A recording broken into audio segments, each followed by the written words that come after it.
আজকের রেসিপি হচ্ছে পমফ্রেট মাছের তেল ঝাল। কেমন হয়েছে তোমরা কিন্তু পুরো ভিডিওটা খুব ভালোভাবে দেখতে থাকো। চলো আমি বানাতে থাকি। আমি অর্পিতা, আমি তোমাদের সামনে চলে এসেছি আজকে পমফ্রেট মাছের তেল ঝাল নিয়ে।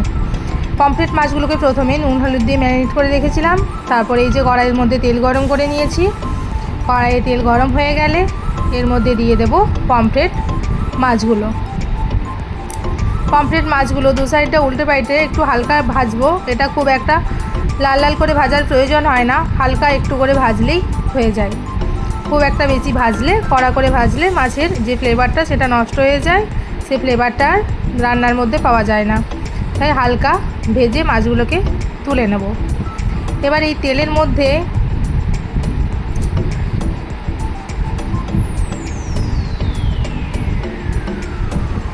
এবার এই তেলটার মধ্যেই দিয়ে দেব।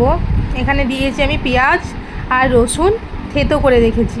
পেঁয়াজ আর রসুনের থেতোটা এখানের মধ্যে দিয়ে দেব। দিয়ে বেশ লাল লাল করে কিন্তু এটা ভাজবো, যতক্ষণ না পর্যন্ত রসুনের একটা সুন্দর স্মেল বেরোচ্ছে ততক্ষণ অবধি এটা ভাজতে থাকবো। একদম যখন বেশ পুরো লাল লাল করে ভাজা হয়ে যাবে আর রসুন থেকে খুব সুন্দর একটা স্মেল ছেড়ে দেবে, তখন এর মধ্যে দিয়ে দেবো এখানে আমি সাদা সর্ষে, সাদা জিরে, গোটা সাদা জিরে আর কালো সর্ষে আর কাঁচা লঙ্কার একটা পেস্ট বানিয়ে রেখেছিলাম, সেই পেস্টটা দিয়ে একটু নাড়াচাড়া করব। তারপর ওর মধ্যে একটু একটু করে জল দিয়ে হালকা হালকা করে এটা বেশ ভালোভাবে কষাবো। মানে এমনভাবে কষাতে হবে যেন পুড়ে না যায়, আর জল দিয়ে দিয়ে কিন্তু বারে বারে কষাতে হবে। আর দেবো স্বাদ মতো নুন, দেবো হলুদ গুঁড়ো আর দেবো কাশ্মীরি লাল লঙ্কার গুঁড়ো। এই কাশ্মীরি রেড চিলি পাউডারটা দিলাম কালারের জন্য, যাতে একটা সুন্দর কালার আসে, ওই জন্য কাশ্মীরি রেড চিলি পাউডারটা দিলাম। দেখতেই পাচ্ছ কি সুন্দর মতো একটা কালার এসেছে। আর মশলা থেকে কি সুন্দরভাবে তেল ছাড়তে শুরু করে দিয়েছে। মশলা থেকে যখন তেল ছেড়ে দেবে মানে হচ্ছে মশলা পুরোপুরি আমার রেডি হয়ে গেছে। তো এবার এরকমভাবে হালকা একটু নাড়াচাড়া করার পর একটু একটু করে জল দিয়ে বারবার করে করব, কারণ যত বেশি একটু জল দিয়ে দিয়ে কষাবো তত কিন্তু মশলার টেস্ট বেশি ভালো হয়। তারপর একটু বেশিখানি জল দিয়ে একটুক্ষণ ফুটতে দেব।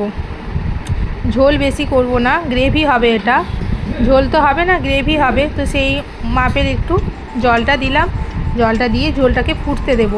যখন ঝোলটা খুব ভালোভাবে ফুটে যাবে তখন এর মধ্যে যে ফ্রাই করে রেখেছিলাম পমফ্রেটগুলো ওর মধ্যে দিয়ে দিলাম। দিয়ে দেওয়ার পর আরও বেশ খানিকক্ষণ ফোটাবো। যখন খুব ভালোভাবে ফুটে যাবে ওর মধ্যে দিয়ে দেবো স্বাদ মতো চিনি দিয়ে দেওয়ার পর আরও কিছুক্ষণ ফুটিয়ে নেওয়ার পর যেমন পরিমাণ গ্রেভি রাখবো সেরকম মতো রেখে গ্যাসটা অফ করে দেব। আমি দেখতেই পাচ্ছ গ্যাস অফ করে দিয়েছি। আর কি সুন্দর একটা কালার এসেছে, দেখতে কি সুন্দর হয়েছে, খেতেও ঠিক ততটাই সুন্দর হয়েছে। তোমরা কিন্তু অবশ্যই সেমভাবে ট্রাই করবে। কেমন হয়েছে আমাকে অবশ্যই কমেন্ট করে জানাবে। ভালো লাগলে অবশ্যই একটা লাইক করবে, চ্যানেলটাকে সাবস্ক্রাইব করতে ভুলবে না।